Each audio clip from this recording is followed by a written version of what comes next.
the clouds of heaven. That's the one he's been talking about. Let's revisit Daniel and see what the Son of Man is about. Daniel is looking at his vision. He's having a vision, and he sees God, the Father, the Ancient of Days, being worshipped on a throne. So this is God the Father being worshipped on a throne, surrounded by angels. And then Daniel says something very interesting. He says, behold, verse 13, chapter 7, behold, I look in my night visions, and one like a son of man approached the Ancient of Days. So here's God the Father, the Ancient of Days, being worshipped by angels. One like a son of man came on the clouds of heaven. As only God and divine being comes, the Son of Man comes on the clouds of heaven. And to him, that Son of Man, is given glory, authority, and sovereign power. Okay, so whoever this Son of Man is, he looks like a Son of Man according to Daniel. He's given glory, authority, and sovereign power. He's coming as a God into heaven. He's given glory, authority, and sovereign power in heaven. Then it says, people of every nation and language served him. Stop. Who is the one who receives service in heaven? God. Or you might ask, Nabil, what kind of service is this? Maybe it's some other kind of service. I don't know. Maybe there's tables, restaurant tables in heaven. We're all going to get served, right? What is this service? This service, according to the Bible, over 130 times this word is used in the Septuagint in the Greek New Testament. It's the word latruo.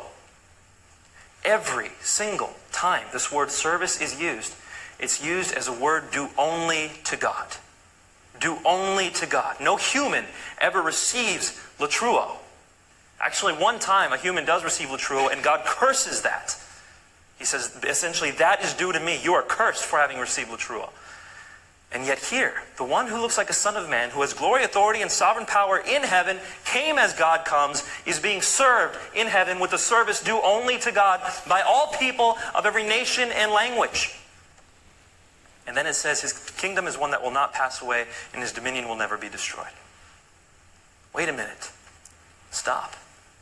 In the Old Testament, you've got God being worshipped in heaven, and then you have one who looks like a son of man being worshipped in heaven with a service due only to God in his own kingdom. No one tell me that there's no foreshadow of the Trinity in the Old Testament. It actually starts in Genesis chapter 1, verse 1, but it's clearly found here as well. And as if Jesus needed to make his point any clearer, he then says, you will see him sitting at the right hand of the power. That Son of Man will be sitting at the right hand of the power. Well, what is this? This is a reference to Psalm 110, verse 1. In Psalm 110, verse 1, it says, the Lord said to my Lord, sit at my right hand, and I will make the enemies a footstool for your feet. No one in all of Second Temple Jewish history ever claimed the right